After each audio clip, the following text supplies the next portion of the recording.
السلام علیکم ورحمۃ اللہ وبرکاتہ.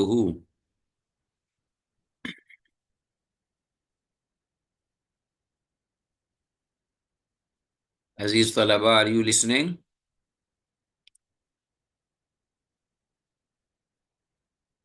وعلیکم السلام جی سر۔ اوکے. اسکرین کلیئر ہے آپ کے سامنے پیج؟ جی جی۔ Okay, thank you.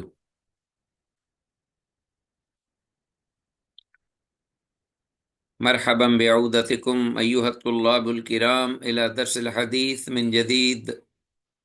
فحياكم الله تعالى وجزاكم الله أحسن الجزاء في الدنيا والآخرة. داعين الله جل جلاله أن يبارك لنا في هذه العلوم وأن يسهل علينا هذه الدروس. رب زدنی علما، رب اشرح لی صدری ویسر لی امری واحلل عقدۃ من لسانی یفقہوا قولی. عزیز طلبہ، بحمد اللہ تعالی و بعونہ جل وعلا، مشکوٰۃ المصابیح کے سلسلہ دروس کا ایپیسوڈ نمبر 35 یعنی 35واں سبق آپ کے سامنے ہے، اور ہم انشاءاللہ حسب معمول احادیث کے اردو ترجمہ پر فوکس رکھتے ہوئے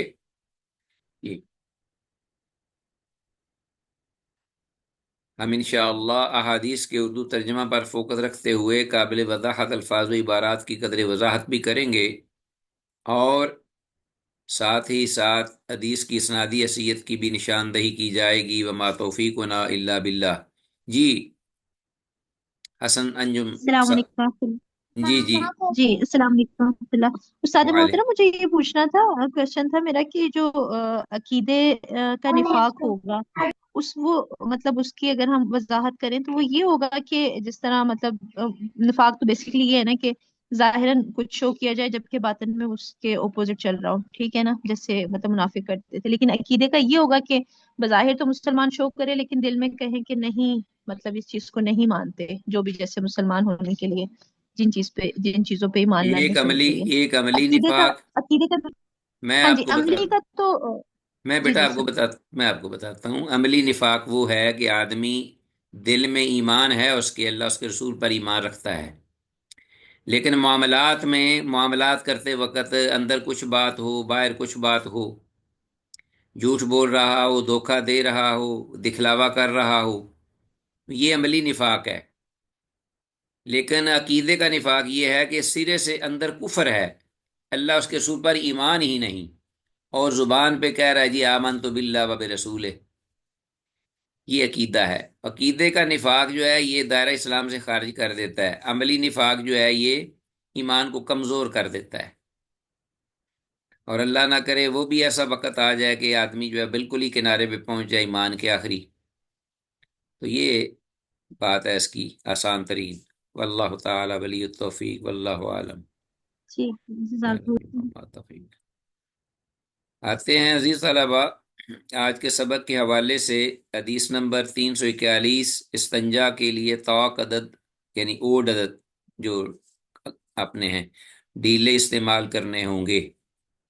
یہ اس وقت کی بات ہے جب آپ کو معلوم ہوگا کہ جس وقت پانی بالکل ناپید تھا اور پینے کے لیے بھی میسر نہیں ہوتا تھا، شریعت طاہرہ نے آج بھی اگر کوئی پانی نہ ملے یا پانی کے ہوتے ہوئے بھی آدمی اگر استنجا کرتا ہے مٹی کے ڈیلوں سے تو وہ بالکل پانی کے قائم مقام ہے اور وہ اس کی طہارت ہوگی، باقی ان تعلیمات کے مطابق جو کہ یہاں احادیث میں شریعت نے ہمیں دی ہیں. وعن ابی ہریرہ، ابو ہریرہ رضی اللہ عنہ سے روایت ہے، کہتے ہیں قال رسول اللہ کہ اللہ کے رسول صلی اللہ علیہ وسلم نے ارشاد فرمایا، من تودع فلیستنثر، جو وضو کرے تو اسے چاہیے کہ ناک میں پانی ڈالے، اس کو صاف کرے.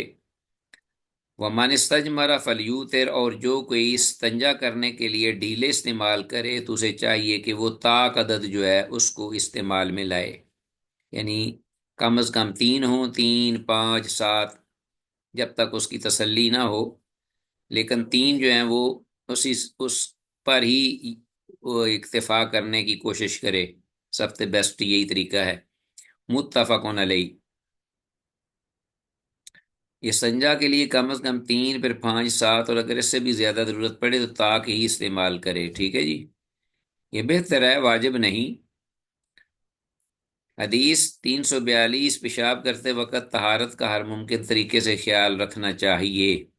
وعن انس انس بن مالک رضی اللہ عنہ سے روایت ہے، کہتے ہیں کانا رسول اللہ، کہ اللہ کے رسول صلی اللہ علیہ وسلم تھے، کانا یعنی آپ کا یہ معمول تھا، آپ ایسے ہی کیا کرتے، یدخل الخلاء، جب آپ خلا جاتے، بیت الخلاء جاتے، جی، وہ خواہ جگہ جو ہے وہ پوشیدہ ہوتی یا کھلی جگہ ہوتی، فاحمل انا و غلام، تو میں اور ایک اور بچہ، لڑکا، نوجوان، وہ اٹھاتے، میں اور ایک اور غلام، یعنی مراد غلام سے غلام نہیں، خادم نہیں، بلکہ مراد خادم بھی اللہ کے رسول کے ہو سکتے ہیں، لیکن غلام کا سلمان آتا ہے لڑکا، نوجوان، جو جب بلوغت کے قریب چڑھ رہا ہو بچپنے سے، تو میں اور ایک غلام اداوتن اٹھاتے ایک لوٹا میں مائن پانی سے، و آنا زتن اور ایک نیزہ، برچھی، یستنجی بالماء، تو آپ پانی سے استنجا کرتے، متفق علیہ۔ تو حدیث میں غلام لڑکے سے مراد عبداللہ بن مسعود یا ابو ہریرہ یا جابر بن عبداللہ رضی اللہ تعالیٰ عنہم مراد ہو سکتے ہیں، ان میں سے کوئی ایک۔ تو یہ اکثر و بیشتر صحابہ اکرام جو تھے رسول اللہ صلی اللہ علیہ وسلم کے پاس رہتے اور آپ کی خدمت بھی کرتے گاہے بگاہے، اور آپ کو اس طرح کی چیزیں جو آپ کی ضرورت کی ہوتی تھیں مہیا کرتے تھے۔ برچھی ساتھ اس لیے لے جاتے تھے تاکہ سخت زمین کو ذرا کھود لیں کہ پیشاب کرتے وقت آپ پر چھینٹے نہ پڑ سکیں، تو یہ آپ کا اہتمام تھا۔ بیت الخلاء جاتے وقت مقدس اوراق اور اشیاء اپنے سے جدا کر لینی چاہیے۔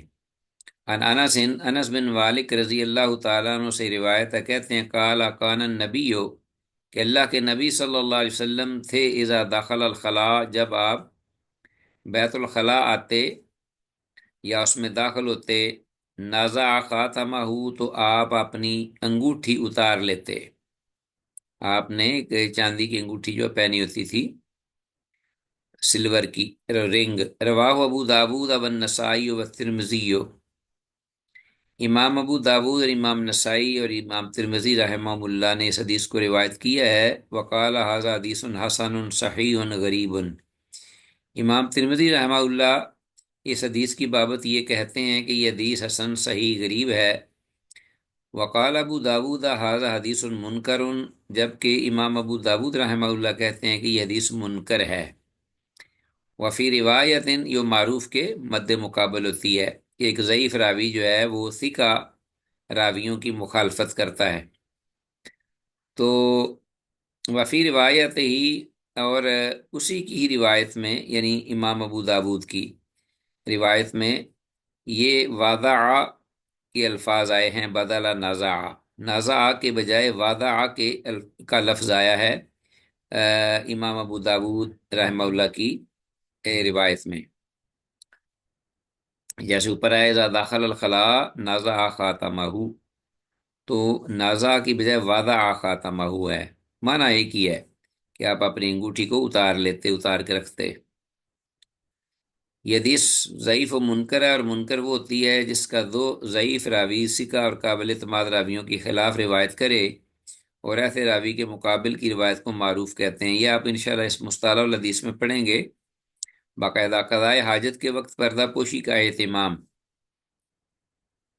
جابر رضی اللہ عنہ سے یہ روایت ہے، قال کہتے ہیں کان النبی، ہو کہ اللہ کے نبی صلی اللہ علیہ وسلم تھے، یعنی یہ آپ کا معمول تھا، یہ ہمیشہ آپ یہی اہتمام کرتے، اذا اراد البراز، جب آپ باہر تشریف لاتے قضاء حاجت کے لیے، ان طلع کا، آپ چلتے رہتے حتی لا یراہ احد، اتنی دور پہنچ جاتے، چلے جاتے کہ یہاں تک کہ آپ کو کوئی دیکھ نہ پاتا۔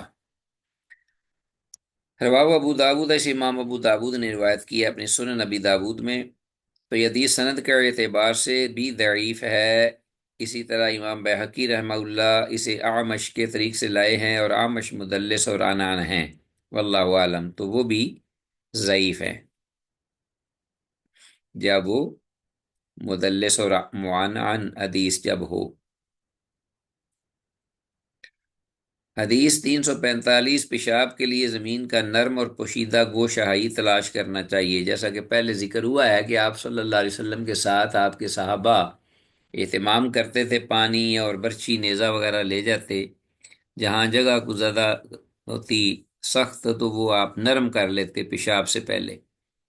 وہاں ابو موسیٰ اشعری رضی اللہ تعالیٰ عنہ سے یہ روایت ہے، قال کہتے ہیں ان تو مع النبی، کہ میں اللہ کے نبی صلی اللہ علیہ وسلم کے ساتھ تھا، ذات یومن ایک دن، فاراد ان یبولا، تو آپ صلی اللہ علیہ وسلم نے پیشاب کا ارادہ کیا کہ پیشاب کریں، فاتا دامثن فی اصل جدار، تو آپ تشریف لائے ایک دیوار کی کے کونے میں، دیوار کی بنیاد جو ہے اس میں، جہاں سے دیوار شروع ہو رہی تھی زمین پر، وہاں آپ تشریف لائے، دامثن ایسی جگہ جو کہ نرم تھی، فاتا دامثن فی اصل جدارن، یعنی آپ نے باقاعدہ تلاش کی، ڈھونڈی کہ ایک دیوار کے کسی کنارے کونے خدرے میں جگہ کوئی مل جائے، اوٹ بھی ہو اور نرم جگہ بھی ہو۔ فبالا، تو آپ نے پیشاب کیا، ثم قال، پھر فرمایا، اذا اراد احدکم ان یبولا، کہ اب تم میں سے کوئی یہ چاہے پیشاب کرنا یا ارادہ کرے، فلیرتد لبولہ، تو اسے چاہیے کہ وہ اپنی پیشاب کے لیے مناسب جگہ جو ہے نرم گوشہ یا جہاں تک ہو سکے پوشیدہ بھی ہو تو وہ تلاش کرے، تاکہ پیشاب وغیرہ کے چھینٹے اس پر نہ پڑیں۔ رواہ ابو داود، ایسے امام ابو داود نے روایت کیا ہے۔ آپ نے کبھی دیکھا ہوگا کہ یہ جو حیوانات میں جو کتا ہوتا ہے نا، یہ جب پیشاب کرتا ہے تو اس وقت یہ ایک ٹانگ اٹھاتا ہے اور کوشش یہ کرتا ہے کہ یہ کسی دیوار یا اونچی جگہ وہاں جا کر وہاں پیشاب کرے۔ تو اللہ پاک نے اس حیوان کو یہ دیا ہے شعور کہ وہ اپنے آپ کو بچاتا ہے پیشاب سے۔ اگر وہ چاروں ٹانگیں سیدھی کر کے وہ سیدھا کھڑا کھڑا پیشاب کرے تو ظاہر ہے کہ وہ اس کی ٹانگوں پر یا جسم پر یا پیٹ پر پیشاب کے چھینٹے پڑیں گے، تو وہ کوئی اونچی جگہ یا خاص طور پہ درخت کا کوئی تنا دیکھ لے یا کوئی دیوار کو کچی پکی دیکھ لے یا کوئی پتھر کی چٹان، تو وہیں ایک سائیڈ پہ ایک ٹانگ اٹھائے گا اور پیشاب کرے گا۔ یہ روایت سند کے اعتبار سے بھی ضعیف ہے کہ اس کی سند میں ایک غیر معروف شیخ ہیں، یعنی مجہول الحال یا مجہول اہل علم کے ہاں، تو یہ ایک ضعف کی بڑی علامت اور سبب ہے۔ 340، کسی بھی جگہ قضائے حاجت کے وقت زمین کے قریب ہو کر ہی سطر سے کپڑا اٹھانا چاہیے، یہ بھی چیز انڈرسٹوڈ ہے۔ وعن انس بن مالک رضی اللہ تعالیٰ عنہ سے روایت ہے، قال کہتے ہیں، کان النبی، اللہ کے نبی صلی اللہ علیہ وسلم تھے، اذا اراد الحاجت، جب آپ قضائے حاجت کے لیے ارادہ کرتے، لم یرفع ثوبہ، آپ نہیں اٹھاتے اپنا کپڑا، حتی یدنو من الارض، یہاں تک کہ آپ قریب ہو جاتے زمین سے۔ تو بالکل زمین سے قریب ہو کر اگر وہ صحرا میں کھلی جگہ میں ہیں تو وہ اس وقت اپنا کپڑا جو ہے اٹھائیں پیشاب کے لیے۔ رواہ ترمذی و ابو داود و الدارمی، اس امام ترمذی، امام ابو داود، امام دارمی رحمہ اللہ سب نے روایت کیا ہے۔ یہ حدیث ضعیف ہے، سند میں ایک راوی مجہول ہے۔ اسی طرح امام بہقی رحمہ اللہ نے اسے اعمش کے طریق سے ذکر کیا ہے یا لائے ہیں، اور اعمش مدلس اور عنان ہے، جبکہ بعض اہل علم نے اس کی سند کو صحیح بھی کہا ہے، تو ضعف اتنا شدید نہیں، واللہ اعلم عالم بالصواب۔ حدیث 347، والدین پر فرض ہے کہ وہ اولاد کو دین کی مبادیات اور ضروری باتوں کی تعلیم دیں۔ وعن ابی ہریرہ، ابو ہریرہ رضی اللہ تعالیٰ عنہ سے یہ روایت ہے، قال قال رسول اللہ، وہ کہتے ہیں کہ اللہ کے رسول صلی اللہ علیہ وسلم نے ارشاد فرمایا، انما انا لکم مثل الوالد لوالدہ، میں تو مہد تمہارے لیے ایک والد کا اپنے اولاد کے لیے جو وہ مقام رکھتا ہے، اسی طرح ہی میں تمہارے لیے ہوں ایک والد کی مثل جو اپنی اولاد کے لیے ہوتا ہے، انما انا لکم مثل والوالد لولدہ، مثل الوالد لولدہ، اعلمکم میں تمہیں تعلیم دیتا ہوں، کیا، اذا اتیتم الغائط جب تم پاخانہ وغیرہ کے لیے آؤ، فلا تستقبل القبلہ تو مت منہ کرو قبلہ کی جانب، رخ کرو، ولا تستدبروا اور نہ اس قبلہ کی جانب اپنی پیٹھ کرو۔ کوشش یہی کرو کہ اس کے علاوہ کی دو دو جہتیں جو ہیں اس طرف آپ کا منہ یا پیٹھ ہونی چاہیے۔ وَأَمَرَ بِثَلَاثَةِ أَحْجَارٍ اور پھر مزید آپ نے حکم دیا استنجا کے لیے تین پتھروں، تین ڈھیلوں کے استعمال کے ساتھ، وَنَهَا عَنِ الرَّوْثِ وَالرِّمَّةِ اور آپ نے منع فرمایا لید اور ہڈی وغیرہ کے استعمال سے استنجا میں، جی۔ وَنَهَا أَن يَسْتَطِيبَ الرَّجُلُ بِيَمِينِهِ اور اس سے بھی آپ نے منع فرمایا کہ آدمی جو ہے وہ اپنے دائیں ہاتھ سے پاکیزگی حاصل کرے، یعنی استنجا وغیرہ کرے یا ڈیلے استعمال کرے، تو بائیں جانب جو ہے یا بائیں ہاتھ اسی کو ان چیزوں کے لیے استعمال میں لانا چاہیے۔ رواہ ابن ماجہ والدارمی، اس امام ابن ماجہ اور امام دارمی رحمہم اللہ دونوں نے روایت کیا ہے،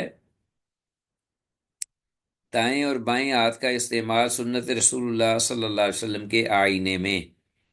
وعن عائشہ، عائشہ رضی اللہ تعالیٰ عنہ سے روایت ہے، قالت کہتی ہیں، کانت ید رسول اللہ الیمنا کہ رسول اللہ صلی اللہ علیہ وسلم کا داہنا ہاتھ مبارک جو تھا، لطہور ہی وہ آپ کی طہارت کے لیے، پاکیزہ کام، پاکیزہ اعمال، و طعام ہی اور آپ کے کھانا کھانے کے لیے ہوتا تھا، وکانت یدو الیسریٰ جب کہ آپ کا جو بایاں ہاتھ تھا، لخلائے ہی وہ خلا کے لیے یعنی پیشاب وغیرہ کے وقت استنجا کے لیے ہوتا تھا، وما کان من اذن اور اسی طرح دیگر جو بھی تکلیف دہ سے مراد یہاں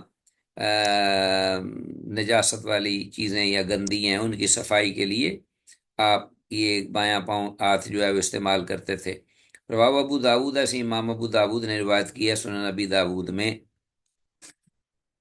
تو حدیث کی سند حسن ہے، اور بعض محققین کے نزدیک اس کی سند میں سعید بن ابی عروبہ مدلس موجود ہے، جس سے یہ حدیث جو اس کے اندر ضعف آ جاتا ہے، واللہ اعلم عالم بالصواب۔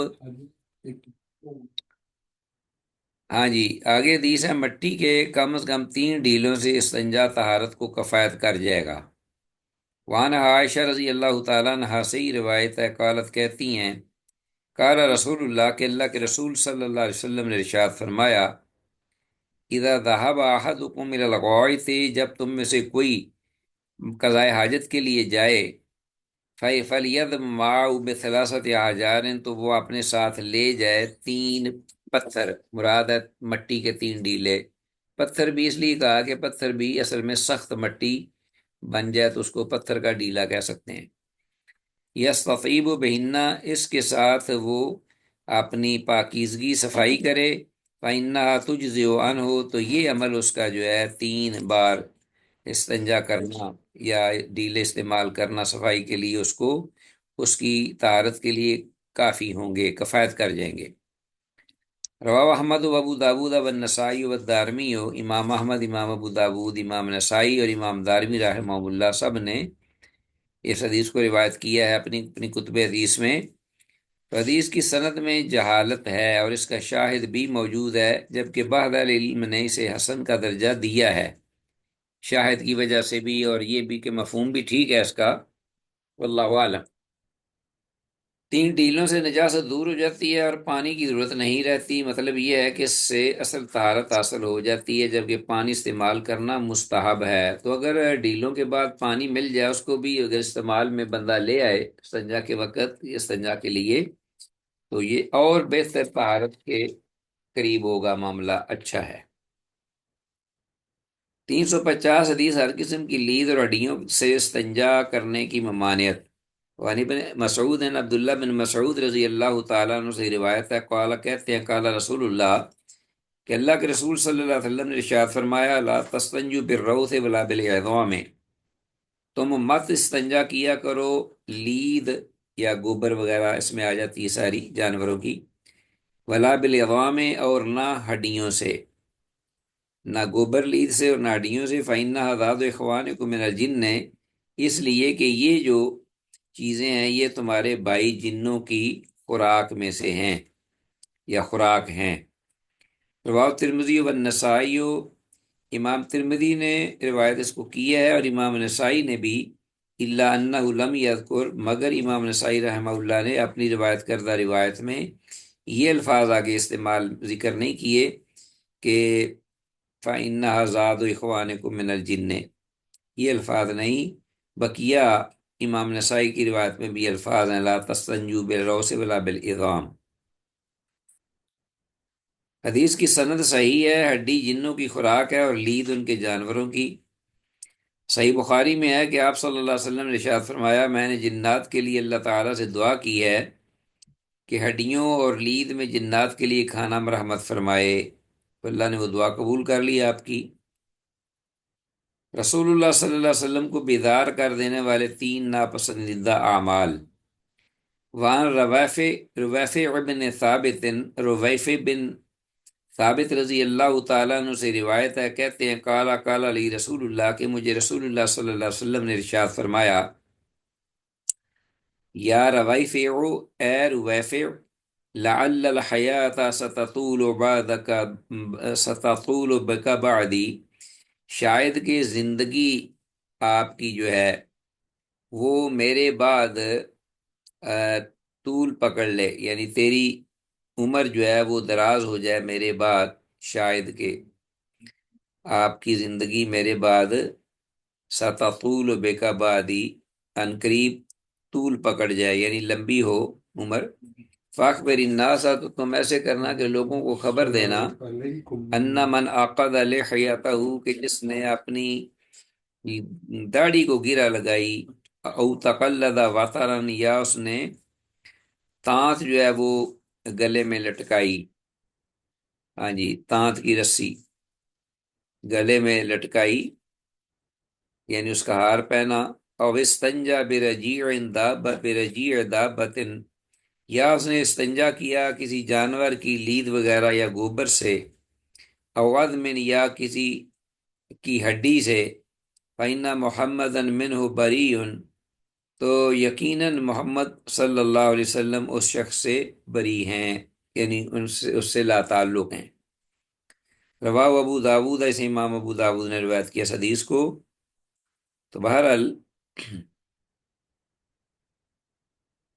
یہ حدیث جو ہے کہ داڑھی کے بالوں کو گونگر والے کرنے کے لیے گرہ لگانی منع ہے، اسی طرح کیونکہ اس میں سنت کی مخالفت ہے لہذا بالوں کو سیدھا چھوڑ ہی دینا چاہیے۔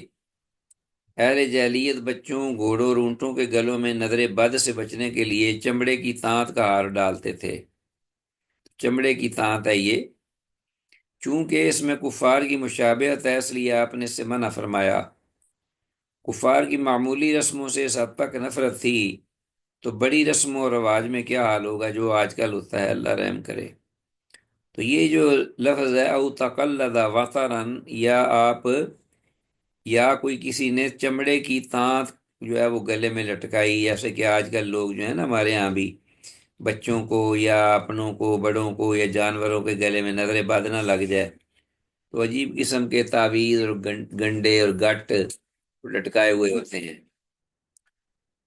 چاند اچھی اور مفید نصیحتیں، وانبی ہریرہ، ہاں جی کیا اپنا سوال؟ السلام علیکم سر۔ جی جی سر داڑھی کو گرہ لگانے سے کیا مراد ہے؟ کچھ لوگ اپنی داڑھی تھوڑی سی وہ گول کر کے سمیٹ بھی لیتے ہیں، تو وہ بھی جی غلط ہے؟ ہاں جی وہ اسی میں ہی آتی ہے۔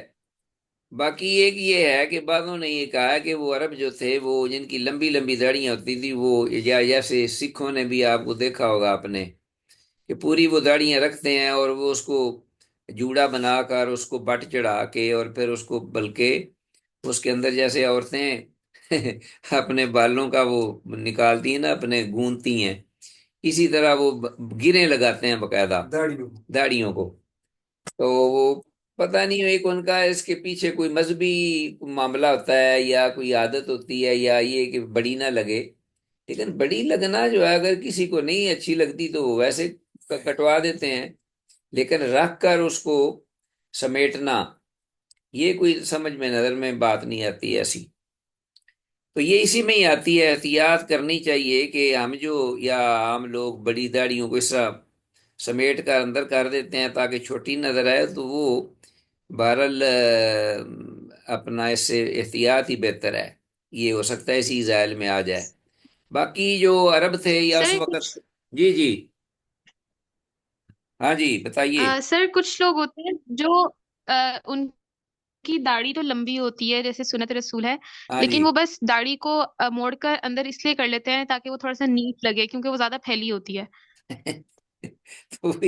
تو پھر کیا ضرورت ہے ان کو وہ چھوٹی کرا لیں اگر وہ دکھانی یا ان کو یہ پرابلم دیتی ہے تو بہرحال اس بارے میں وہ حتمی بات نہیں کہی جا سکتی، میں یہ نے کہہ دیا ہے نا کہ اقرب الی احتیاط یہی ہے کہ ایسا نہیں کرنا چاہیے، کہیں یہ اپنا اسی ضمن میں نہ آ جائے معاملہ جو آپ نے فرمایا ہے۔ ٹھیک ہے جی۔ ابو ہریرہ رضی اللہ تعالیٰ عنہ سے روایت ہے، کہتے ہیں قال رسول اللہ کہ اللہ کے رسول صلی اللہ علیہ وسلم نے فرمایا من اکتحل فلیوتر، جو سرما پہنے ڈالے تو اسے چاہیے کہ وہ اوڈ یعنی وتر جو ہے وہ طاق تعداد میں وہ جو سلائیاں ہوتی ہیں نا سرمے کی وہ ڈال لے۔ من فعل، جس نے ایسا کیا فقد احسنا تو اس نے بڑا اچھا کیا، ومن لا، اور جو ایسا نہ کرے فلا حرج، تو اس پر کوئی حرج بھی نہیں، یعنی کوئی یہ چیزیں حرام یا کوئی واجب والی نہیں ہیں، اچھی یا مستحسن باتیں ہیں۔ اچھا جی،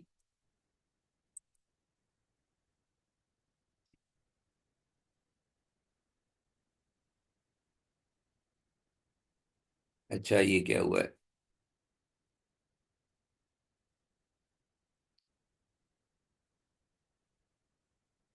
اللہ اکبر کبیرہ والحمد للہ کثیرہ۔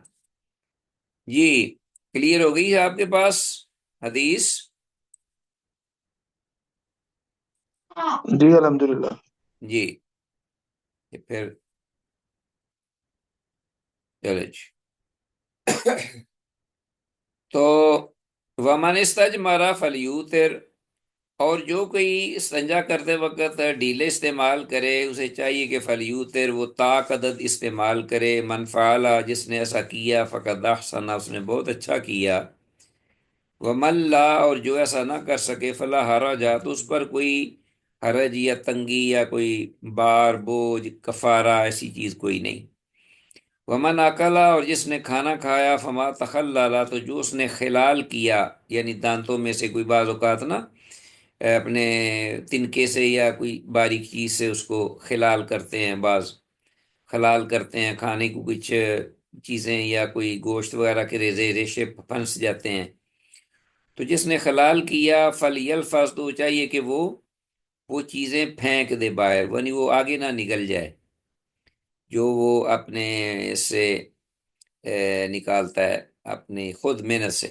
وما لا کا بلسان ہی، اور جو اس کی زبان کے ساتھ صاف ہو جائے یا لگ جائے یا نکل آئے، فلیبتلع، تو وہ اس کو اب نگل سکتا ہے۔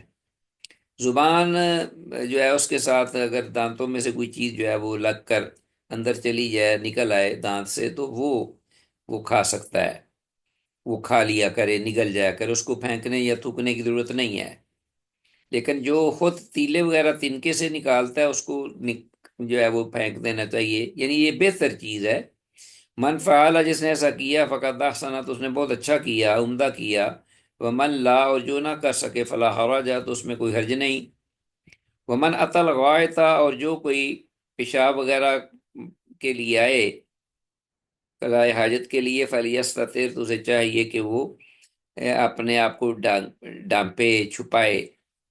فَإِن لَمْ يَجِدْ، تو اگر وہ نہ کوئی چیز پائے یا ایسا کر سکے یا پانے کے لیے کوئی چیز نہ پائے چھپانے کے لیے اپنے آپ کو، الا سوائے ان یجمع کثیبا من رمل، اللہ یہ کہ وہ جمع کر سکتا ہو کوئی ایک ٹیلا اونچا سا میں رمل ریت کا، یا وہاں کنکریٹ کنکر وغیرہ پڑے ہوتے ہیں صحرا میں، ان کو اکٹھا کر کے تو وہ ایک بنا لیتا ہے ٹیلا سا چھوٹا سا۔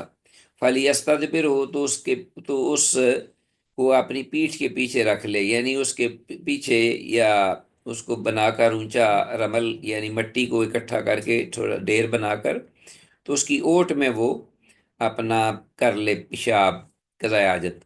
فإن الشیطان، اس لیے کہ شیطان یلعب بمقاعد بنی آدم، شیطان اتنا لعین اور بدبخت ہے کہ وہ کھیلتا ہے آدم کی اولاد یا آدم کے بیٹوں کی جو پیچھے مقاعد ہیں، پچھلے بیک یعنی پیٹھوں کے ساتھ وہ کھیلتا ہے۔ من فعلا کا، جس نے ایسا کیا، فقد احسن، تو اس نے بڑا ہی اچھا کیا، ومن لا فلا حرج، اور جو نہ کر سکے یا ایسی فرصت نہ پائے یا مٹی نہ پا سکے ریت رمل وغیرہ، تو اس پہ کوئی حرج یا تنگی یا کوئی کفارہ وغیرہ بھی نہیں ہے۔ رواہ ابو داود و ابن ماجہ والدارمی، اس امام ابو داود، امام ابن ماجہ اور امام دارمی رحمہ اللہ سب نے اس کو روایت کیا ہے۔ حدیث کی سند میں کراوی مجہول ہونے کی وجہ سے یہ حدیث ضعیف ہے۔ سمجھ آ گئی بات کی؟ تو سند کے اعتبار سے حدیث ضعیف ہے، لیکن اس میں جو جس بات کا ذکر ہوا ہے وہ، اس میں کوئی شک نہیں کہ وہ قضاء حاجت کے آداب میں سے چیزیں ہیں جن کا خیال رکھا جائے تو بڑی اچھی بات ہے۔ دیگر صحیح روایات بھی آئی ہیں اسی مفہوم معنی میں۔ اچھا جی۔ سر یہ جو ضعیف حدیثیں ہوتی ہیں اس طرح کی، جی تو جی، ان کا کیا حکم ہوتا ہے؟ یعنی ہمیں ان پہ مطلب کس طرح کرنا چاہیے، کس طرح ان کو لینا چاہیے؟ مطلب جو ضعیف حدیث ہوتی ہیں، اگر ان کے مفہوم میں صحیح حدیث اگر آ جائے تو پھر تو کلیئر ہو گیا معاملہ، کہ مطلب حکم ایسا ہی ہے۔ لیکن اگر کوئی ضعیف حدیث ہے اور اس میں جو حکم ہوا ہے اس سے فردیت ثابت نہیں ہوتی، وجوب ثابت نہیں ہوتا، اگر اچھا معاملہ ہے تو اس کو یہ سمجھ کر کے یہ ایک اچھا عمدہ اچھی بات ہے۔ جیسے میں آپ کو کوئی اچھی بات کہہ دوں، استاد آپ کا کوئی آپ کو اچھی بات کہہ دے، یا آپ کا کوئی اپنا استاد ہے یا بڑا ہے، تو وہ یا کوئی ریفارمر ہے، مصلح ہے، یا کوئی عالم ہے، وہ آپ کو بات یہ ایسا کیا کرو ایسے نہیں، تو اس میں کرنے میں حرج کوئی نہیں، اچھی بات ہے۔ لیکن اس کو اگر نہ کیا جائے تو کوئی ایسی بات نہیں کہ اس نے کوئی حرام کا ارتکاب کر لیا ہے، کیونکہ وہ چیز حجت کو تو نہیں پا سکی نا، حدیث کے ضعیف ہونے کی وجہ سے وہ حجت نہیں ہو سکتی، نہ ہی وہ پائے ثبوت کو چیز بات پہنچی ہے، تو یہ فرق ہوتا ہے۔ باقی اگر وہی حکم اگر صحیح حدیث میں آ گیا ہے اور اس میں وجوب کا حکم ہے، تو پھر وہ ضعیف حدیث میں جو چیز مذکور ہے اس میں بات ہی کوئی نہیں، اس پر تو عمل ہونی ہو گئی۔ تو یہ انشاءاللہ آگے ہم پڑھتے ہیں۔ غسل و وضو وغیرہ کرنے کی جگہ پر پیشاب کرنے کی ممانعت۔ وان عبداللہ بن مغفل، عبداللہ بن مغفل رضی اللہ تعالیٰ عنہ سے روایت ہے، قال، آپ کہتے ہیں، قال رسول اللہ، کہ اللہ کے رسول صلی اللہ علیہ وسلم نے فرمایا، لا یبولن احدکم فی مستحمی، ہرگز کوئی کبھی بھی تم میں سے نہ پیشاب کرے اپنے نہانے کی جگہ میں، مستحم میں یعنی حمام مراد ہے اس میں، نہانے کی جگہ میں، ثم یغتسل فیہ، اور پھر وہ اس میں بعد میں غسل بھی کرے، او یتوضا فیہ، یا پھر اس میں وہ وضو بھی کرے، کیونکہ یہ طہارت کی چیزیں ہیں، تو وہاں پہلے وہ پیشاب نہ کرے وہاں۔ فإن عامۃ الوسواس منہ، اس لیے کہ عام طور پر جو وسوسہ اس چیزوں سے جنم لیتا ہے، ایسے عمل یا ایسا کرنے سے پریشان ہو جائے گا، پتہ نہیں چھینٹے نہ پڑ گئے ہوں، میرے کپڑے ٹھیک رہے ہیں کہ نہیں، جسم میں یہ پہ کوئی چھینٹا پیشاب کرنا لگ گیا ہو، تو اس قسم کی چیزیں پھر وہ اس کو پریشان کریں گی، اور شیطان یہی چاہتا ہے، تو ایسا موقع ہی نہ آنے دیا جائے۔ یہ اس وقت کی باتیں ہیں جب یہ کنیف وغیرہ، یہ جو لیٹرینیں وغیرہ کچی ہوا کرتی تھیں اور پانی بہانے سے وہاں کیچڑ ہو جاتا تھا۔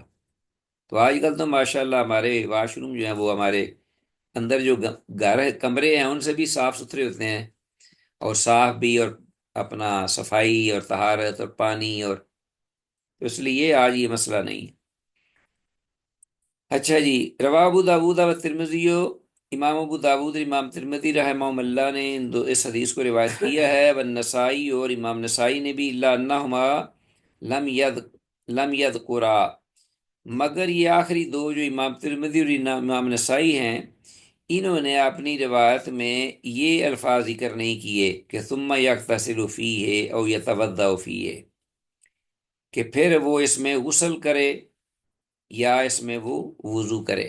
یہ الفاظ صرف اتنا انہوں نے ذکر کیا کہ لا یبولن احدکم فی مستحمہ ہی، بس۔ حدیث کی سند میں ایک راوی مدلس اور عنعن ہے، جس کی وجہ سے یہ حدیث بھی ضعیف ہے۔ اس مفہوم میں سنن نبی داود کی صحیح حدیث ہمیں اس سے مستغنی کر دیتی ہے، لہذا اس میں جو ذکر ہوا ہے مسئلہ وہ ٹھیک ہے، درست ہے۔ اچھا جی، آگے ہے سوراخ میں پیشاب کرنے کی ممانعت۔ وان عبداللہ بن سرجس، عبداللہ بن سرجس رضی اللہ تعالیٰ عنہ سے روایت ہے، کہتے ہیں قال رسول اللہ، کہ اللہ کے رسول صلی اللہ علیہ وسلم نے ارشاد فرمایا، لا یبولن احدکم فی جوہر، تم میں سے ہرگز کوئی پیشاب نہ کرے کسی سوراخ میں۔ رواه ابو داود و النسائی، اس امام ابو داود اور امام نسائی نے روایت کیا ہے۔ تو بہرحال حدیث کی سند میں قتادہ مدلس اور عنعن راوی ہے، جس کی وجہ سے یہ حدیث تو ضعیف ہے، مگر حدیث عزیز طلبہ اپنے ضعف کے باوجود فوائد سے بہرحال خالی نہیں، اور فوائد من جملہ فوائد میں سے یہ بھی ہے، سوراخ میں پیشاب وغیرہ کرنے سے کسی مودی کیڑے، سانپ یا بچھو وغیرہ کے اچانک نکل آنے کا خطرہ ہوتا ہے، اور اسی طرح جانور خود بھی تکلیف پائے گا جس پر آپ پانی پیشاب کر کے اس کا جو سوراخ ہے وہ بند کر رہے ہیں، اسے بھی تکلیف دی جائے گی۔ اور بعض اوقات یہ بھی ہوتا ہے کہ بعض سوراخوں میں جنات وغیرہ بھی رہا کرتے ہیں، تو بڑا عام طور پر سنتے ہوتے تھے ہم بڑوں سے کہ جو فلاں جگہ پہ کسی نے پیشاب کیا اور وہ سنسان جگہ تھی، تو وہاں سے اس کو خوف آیا، ڈر آیا اور اس کو جنات چمٹ گئے۔ اس قسم کی چیزیں بھی سننے کو ملتی ہیں۔ آج کے سبق کے حوالے سے سوالات: استنجا کے لیے کم از کم کتنے ڈھیلے استعمال کرنے ضروری ہیں؟ قضاء حاجت کے لیے جاتے ہوئے برچی کو ساتھ رکھنے کا کیا فائدہ ہے؟ پیشاب کے لیے زمین کا نرم اور پوشیدہ گوشہ تلاش کرنے میں کیا حکمت ہے؟ شریعت میں ہر قسم کی لید اور ہڈیوں سے استنجا کرنے کی کیوں ممانعت آئی ہے؟ اور حدیث 351 کی روح سے رسول اللہ صلی اللہ علیہ وسلم کو بیزار کر دینے والے 3 ناپسندیدہ اعمال کا تذکرہ کیجیے، اور اسی طرح سوراخ میں پیشاب کرنے سے کیا نقصانات ہو سکتے ہیں۔ یہ کلیئر ہیں سوالات 6، اور ان کا تعلق پچھلی آج کی احادیث سے ہے۔ انشاءاللہ آپ ریوائز کریں گے تو یہ سوالات کے جوابات آسانی سے مل جائیں گے۔ ہاں جی، تو اسی پر ہم اکتفا کرتے ہیں آج کے سبق پر۔ اللہ کی توفیق سے دعا کرتے ہیں کہ جو کچھ کہا سنا ہے اللہ اس پہ عمل کی توفیق دے اور فہم نصیب فرمائے، استقامت دے۔ ھذا ما عندی واللہ اعلی وعلم بالصواب۔ السلام علیکم ورحمۃ اللہ وبرکاتہ۔ جی سر میں نے آپ کو میسج کیے تھے، آپ نے دیکھے نہیں ابھی تک، اچھا، وہ پلیز دیکھ لیجیے گا۔ چلو ٹھیک ہے۔ اصل میں میرے پاس ہزاروں میسج آتے ہیں، تو وہ بعض دفعہ مجھے پہنچتے ہیں، بعض دفعہ وہ